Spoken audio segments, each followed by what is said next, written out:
It's Saturday morning at 10 a.m., so you know what that means. It's time for What's Up, Ocala? With tens of thousands of viewers every month on our YouTube channel and millions so far on TikTok, we are joined by our host, local owner and broker of Great Expectations Realty, Andrea Praber. Good morning and welcome to What's Up, Ocala. I'm your host, Andrea Praber, and today I have a very special guest that's going to tell us all about the really amazing things they're doing here in Ocala. So why don't you tell everyone who you are and where you are from? Okay, thank you. Thanks for having us. Appreciate it. I'm Wendy Kebertle. K-E-B-R-D-L-E. I don't know if you need I am so glad that you said it better than I could. Definitely. Yeah. Okay. Wendy Kebertle, Executive Director of Wear Gloves. Wear Gloves is what? It sounds like some kind of like Palmolive kind of thing. So what exactly is that?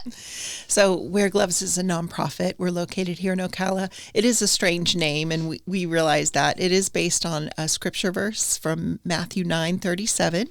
Wow, I'm not familiar with that one. What is that? It says, the harvest is plentiful, but the workers are few. Yes, it does. So we say at Wear Gloves, we say, so put your gloves on, let's get to work. That is awesome. I was wondering, it's like, there's gloves in the Bible? I don't remember, but that scripture I do know. Yes. Okay, so what is it that they actually do over there? So we primarily focus on workforce readiness. That's why we put our gloves on and get to work. We train folks to be employable. So a lot of folks who live on the street or are distressed in some way, have been through some trauma, have maybe not had a job in a long time or maybe ever.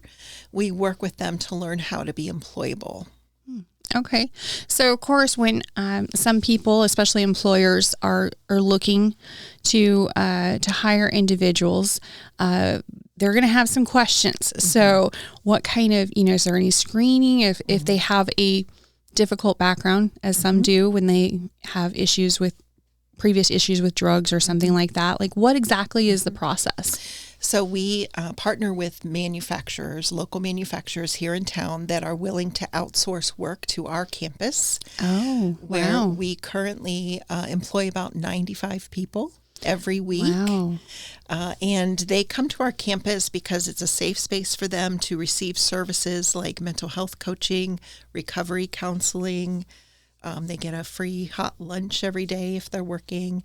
They get these additional wraparound services while they're learning to be employable. So they're processing parts for Closet Made or putting little marketing boards together for Trinity Services. And what they're learning is how to show up to work on time, dependability. We're working on character skills like interacting with others on your team, how to work on a team, how to receive feedback from a supervisor, all of those kind of soft skills that help you, help prepare you for the workforce again. That's amazing. So how the supervisors, I guess, that you have there, I mean, how are they equipped to handle different issues? I know sometimes people don't handle stress very well, and you could probably, once you have enough experience, see that coming on. So, I mean, what kind of issues do they help with? Yeah. So our supervisors at all levels, team leaders, supervisors, managers of each department are former clients. Really? Yes. So they know. So they've been there. They can see the signs. They have a great BS meter. Yeah. They know, how to kind of navigate some of the issues that folks come in with. So they've been there. That we find that the peer-to-peer management is so much more successful than me showing up in there and trying to hold them accountable when I don't really understand their lived experience. So we put folks who have that lived experience in there to kind of be their mentors. So it works out really well that way. I can imagine it's no longer an us versus them kind of mentality. So that, I would imagine, works really, really well. So what happens once they, let's say, graduate from your program and go off into the workforce? I mean, what kind of success stories do you see coming, or what kind of success rate do you have? So success is different for each person. We allow our clients to set their own goals. Maybe they come in and they just need help for a month while their new job that they're waiting for happens, and they just need help keeping the lights on or whatever. Others come in with long-term mental health issues, and maybe they've been imprisoned for a very long time. So we know that some of our clients will move through Wear Gloves campus in 2 weeks, and we won't see them again, and they'll be off doing their thing and raising their family and being providers. And we know that other clients will be with us for a long time, just because they have such dramatic obstacles to overcome. They come in carrying such heavy things and heavy Right. trauma that we know that it's going to take a while to get them through that, and that's okay. Yeah. So each of our clients set their own goals and their own, we celebrate every milestone, and everyone's different. Wow, that's amazing. So what's your favorite part of the whole program? We have a family meeting every Friday at noon, and it's all of our clients come together, morning shift, afternoon shift. Our clients that are out on our park cruise, they come in.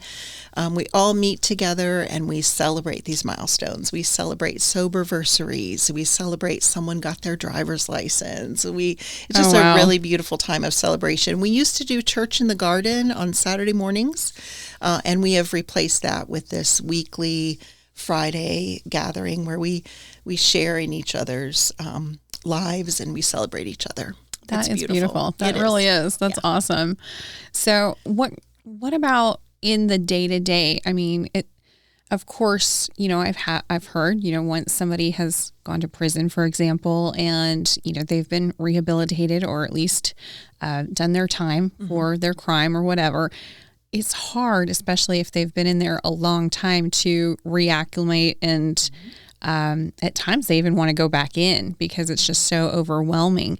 So, I mean, what about the safety aspect or something, somebody seeing something like that, or, what are you seeing if they just snap and they're ready? I mean, how do you handle that? That would be so difficult for me. Yeah, it seems like putting 95 folks together who all have trauma. Yeah, it seems like a little scary environment. Yeah. It just, on paper, it sounds that way, but it's really not. We've never had to fire someone. We've never had to ask someone to leave. We've never trespassed anyone. It is really a beautiful community. They really support each other. They know where they have all been, and they can relate to each other. And it is a beautiful community of support and love. It's amazing. It's really is miraculous to see that many people can work together day to day. And we've never had a fight. We've never had that's phenomenal. It's a God thing, and it's beautiful. Yeah. So you are expanding. We are. Okay, tell us a little bit about that. We're expanding in a couple of ways. So right now, our workforce readiness training program is producing part-time minimum wage laborers. Right. So this is what they're qualified to do once they leave Wear Gloves. We are building another Dignity Center on our main campus that will house some apprenticeship programs. So we're really excited. We're going to be partnering with some local businesses, plumbers, electricians, carpenters, and we're going to be producing some skilled laborers. Oh, wow. So we have folks who really want to learn how to be a plumber. And we have a need in our community for plumbers. We absolutely do. Yes. So we are looking forward to implementing some apprenticeship programs where some of our clients can really learn some skills and really learn how to become providers for their family in a bigger way. That's fantastic. Yeah. And another thing that we're doing is we just acquired the Dignity House Shelter. This is what I heard about, of course, exciting. Any kind of real estate things. I'm like, oh, really? What are we doing? So, So what is going on with that? So it is a 60-bed shelter. The Marion County Board of County Commissioners and HUD got together and provided Wear Gloves with a grant to purchase this building and renovate this space. So it needs a lot of work. I imagine so. Yes. We're actually having an open house on October 12th from 1 to 3. So perfect timing to do Yes. this show and talk about that. Yes. So great. So this is a pre-construction open house. So we want people to come in and see the before. Oh, wow. Yeah. That's bold. So this is raw bones.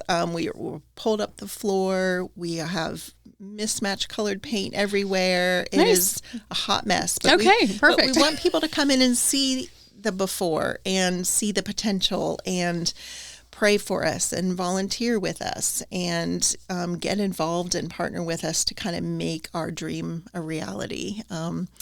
The big dream is that we will be able to provide housing. We have noticed that our clients that are housed make greater strides. They reach their goals quickly and much faster. They're much more capable when they show up to work. They're rested and they're not worried about where they're going to put their head that night. And Right. our clients who are unhoused just have greater hurdles A lot to more stress. accomplish. Much more stress, exactly.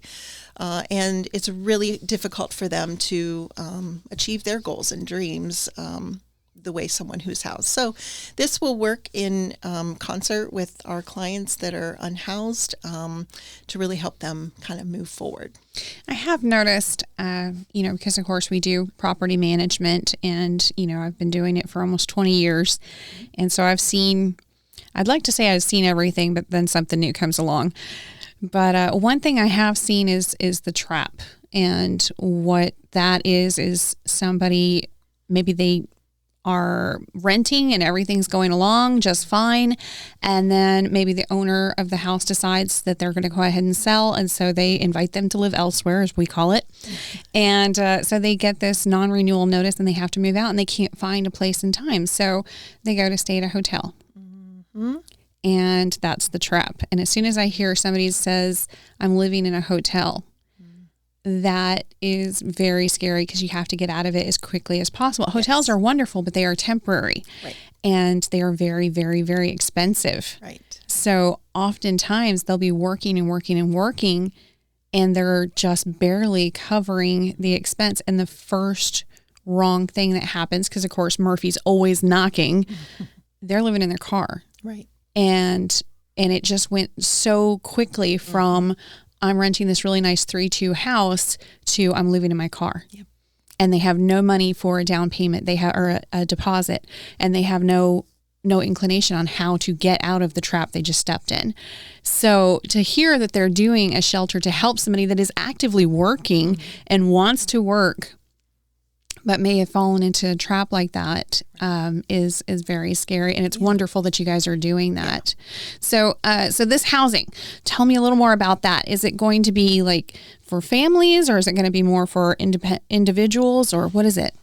We are really grateful that there's so many amazing shelters in our community that really do a great job at supporting women and children. Yes. There are not a lot of places for men, single men, to go. No. So this is what we are mostly focusing on, would be single adult males, because there's just not a lot of opportunity for them. That is definitely the case. Yeah. Women and children, you think, well, maybe it was domestic violence or something like that.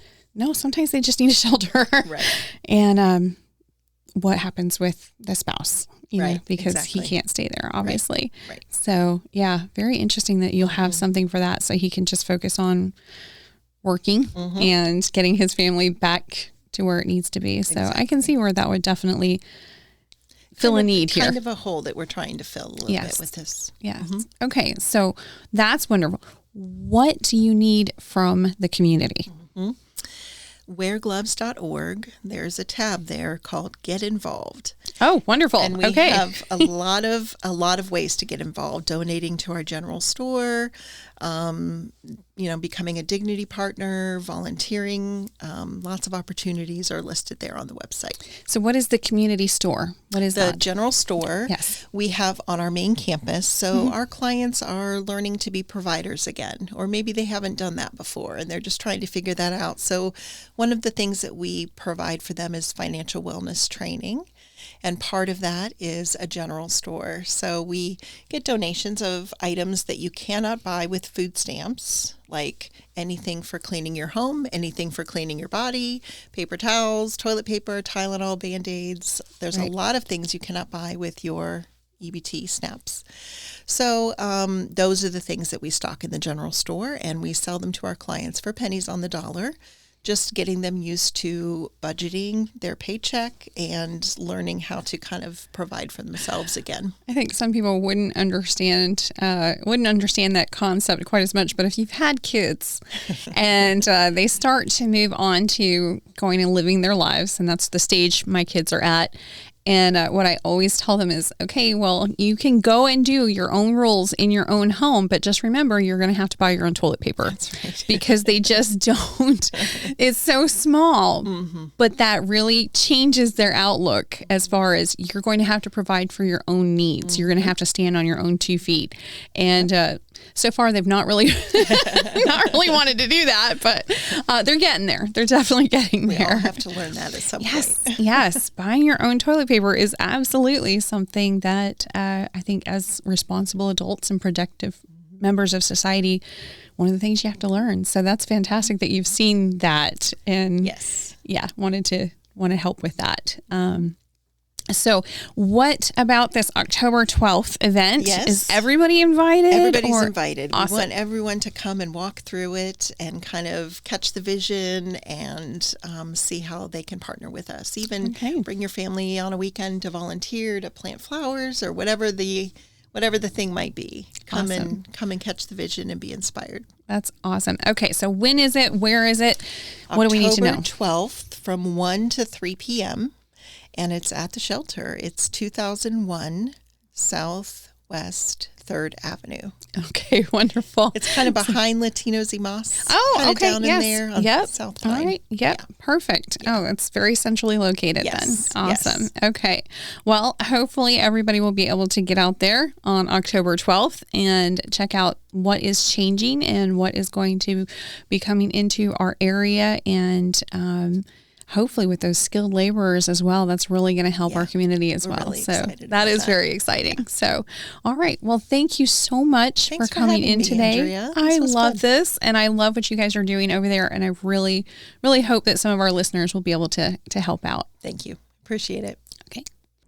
All right. We're going to take a quick break. And when we get back, we're going to be talking about the real estate stats in Marion County for this week and fun things you can do with your family this weekend. At Great Expectations Realty, we believe that you should expect more from your real estate experience. When you hire a realtor to sell your home, you should expect experienced advice on staging your home, professional photography, aerial photos, virtual video tours, and a national presence online to advertise your home to the largest pool of buyers. Your realtor should communicate from start to finish, and always remember this is your home. You are in the driver's seat. We believe that if you aren't happy with our efforts, you should be able to fire us. We don't have cancellation fees, and our sellers never pay transaction fees either. Call Great Expectations Realty at 352-817-9160 or go online to greatexpectationsrealty.com to get your free analysis of your home's market price. Great Expectations Realty. Expect more from real estate. All right, welcome back. All right, let's go ahead and jump right into those numbers. This is for the last 7 days here in Marion County. Last 7 days, this is residential only. We had 260 new listings came on the market, 27 price increases, 356 price decreases. Well, we can definitely see which way the prices are going. Back on the market, 62. And now you would have thought with the hurricane that things had really slowed down and we didn't have that many closings, but come to find out, we had just shy of 200. We had 198 closings in the last 7 days. Expired 28, pending 204. Well, people definitely did not stop buying and did not stop shopping. So 204, that actually looks like a pretty normal week for us. And what we're seeing is that the market is actually picking up. So that technically was still a slow week, but we're going to start seeing those numbers come up higher and higher. We're going to have more and more pending and more sold as the weeks progress. All right, temporarily off the market, 15, withdrawn 7, and canceled 47. All right, so that's what's going on with the real estate.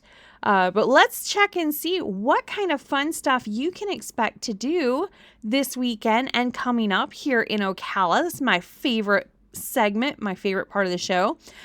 With it being nearly October, we are going to start seeing some nicer, calmer, hopefully, very cooler weather. So what is it that is going to be taking place? I'm sure you're excited to do all sorts of stuff, get out there and enjoy the Florida weather that we all love. This weekend, we have the Ocala Home and Garden Show. That's going to be at the World Equestrian Center. That's going on today. You have plenty of time to get on down there. It's from 10 a.m. to 6 p.m. and then tomorrow, 10 a.m. to 5 p.m. So you can get inspired with the latest in home improvement, gardening, decor, all of that from local vendors. And again, this is taking place at the World Equestrian Center. Now, what about next weekend? Well, officially next weekend, we are into October. And how best to kick that off then? Oktoberfest. It's a lively Oktoberfest with German food, beer, live polka music, and dancing. It's a true fall favorite. That's at the World Equestrian Center as well, the Oktoberfest in Ocala. It's a Bavarian-themed celebration that takes place on 2 Saturdays in October. You've got Saturday, October 5th, and then October 12th. The event is held at the World Equestrian Center's Expo Center 1, and it runs from around 11 a.m. to 4 p.m. And this year, the 2024 Oktoberfest will include the U.S. Stein Holding Association Florida State Championship. I have absolutely no idea what that is, but it sounds very exciting, and I think we should all go just to see what exactly that entails. All right, there will also be, of course, the Oktoberfest Schnitzel Shuffle. Say that 5 times fast. That's a 5K race. And of course, there will be schnitzel there as well, right? It sounds like my dog. My dog is a schnoodle. All right. What else is going on early in October? Well, we've got the Browns Fall Harvest Festival and Maze. And if you have not seen it, excuse the pun, but it is amazing. The festival will be held on Saturday, October 5th from 10 a.m. to 9 p.m. And that's out at Browns Market. It's 13940 US 301 in Oxford. Admission is $15 per person, which I think is very reasonable for as much fun as it is. And that maze is huge. You can definitely get lost in it. It really, really is huge. It's great. There's also the Macintosh 1890s Festival. That's going to be Saturday, October 12th. Do you see a theme here? There's so many things to do coming up that you're just not going to be able to go to all of them. There's just so much. Well, the Macintosh 1890s Festival over the years has grown to over 250 vendors and has as many as 40,000 visitors. It's now too large to hold nostalgic parades and home tours, but it continues to draw crowds because of the quality arts, crafts, antiques, custom jewelry, and even homemade goodies. There's all sorts of Victorian charm, and of course, you're going to enjoy Macintosh's hospitality, and always an attractive feature there. The Friends of Macintosh's 1890s Festival is the largest fundraiser of the year for several local organizations, as well as the Friends of Macintosh. So that's basically what is going on over there. Now, what else can we possibly do? Oh, I am not done. We have the Two Rivers Music Festival and Food Truck Rally. That's going on October 12th, but don't worry, you could do one of these and one of those because this is not until 5 p.m. It runs 5 p.m. to 10 p.m. That's right. It's a mostly evening type event. So go out there for dinner, basically. The festival features a lineup of local bands playing everything from rock and blues to country and folk. It's creating a really lively atmosphere all over downtown Denellen. It's perfect for dancing or just hanging out and enjoying the tunes. But basically, they have these temporary stages set up around the streets of historic Denellen, and the whole area is just filled with music and food and people and fun. And last, but definitely not least, my favorite out of all of it, Bark at the Park. That's right. The 4th annual Bark in the Park is back. It's a doggy expo, and that will be on Sunday, October 13th from 1 p.m. to 4 p.m. It's at the Ocala Downtown Market. So it's going to help us support Marion Senior Services and Marion County Animal Services, which they can really use your help right now because they are building a new shelter. They have not had a new shelter in over 50 years. So very exciting times for that. Definitely want to help them out and be a part of that. Admission is free. That's right. It is a free event, and you get to bring your furry friends and enjoy a day filled with vendors and pet adoptions, delicious food trucks, and of course, the famous dog costume contest, which is absolutely thrilling. And I am absolutely terrified because I have had the great honor to become one of the judges this year. And why is that terrifying? It's because I know the competitors last year. The competition was fierce. Okay, it was fierce. There was one dog that was in a costume like a massive spider, and every time he moved, the legs kind of jiggled and stuff. It was crazy. It was absolutely crazy. So thinking of all the different costumes they had last year, I can only think that it's heating up that competition for this year, which means I'm going to have a really, really tough decision. So get on out there. Maybe help me decide a little bit as to who you think has the best puppy costume. And maybe you can, enjoy some of the fun that they have down there. And say hello to Marion County Animal Services because they will be doing pet adoptions as well. And of course, Mush, Schnoodle, and Cavapoo will be out there as well. That's right. They are going to be enjoying themselves, the girls. And they're not going to be dressed up in costumes, but they will have their harness dresses on with matching leashes, of course. They're just adorable. So we're all going to be out there, and that is again on Sunday, October 13th from 1 p.m. to 4 p.m. And it's free. Did I mention it's free? Definitely enjoy that part of it. All right, well, that's it for this week. Hopefully you enjoyed the show. If not, maybe we'll have a better one next week. Either way, we will be back next week. That's on Saturday at 10 a.m. Looking forward to seeing you then. Have a great weekend. Enjoy your day in the town you live in. You've been listening to What's Up, Ocala? Follow us all week on Andrea Praber's YouTube channel and TikTok. We'll see you next week at 10 a.m. on What's Up, Ocala.